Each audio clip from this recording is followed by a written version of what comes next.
ছোটবেলাতে জেনে এসেছি বাঙালি হয়ে জন্ম হওয়া মানে ভারতবর্ষে অনেক গর্বের কথা। আর বাঙালিদের গর্বের কথা হবে না কেন? প্রথম ভারতবর্ষে নোবেল পুরস্কার একজন বাঙালি আনে। তারপরও আজকের দিনে এমন অবস্থা, কোনো ভারতীয় যদি শ্রমিক, বাঙালি শ্রমিক যদি কোথাও বাইরে গিয়ে কাজ করে, ইউপি, রাজস্থান বা মহারাষ্ট্রে, সেখানে বাঙালিদের উপর প্রচুর অত্যাচার হচ্ছে।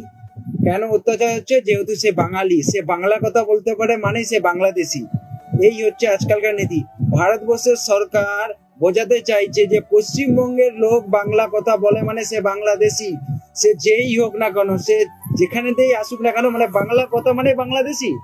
এটা কোথাকার নিয়ম হয়েছে? আর এই জিনিসটা যে করছে, তার মানে আপনারা কি বোঝাতে চাইছেন?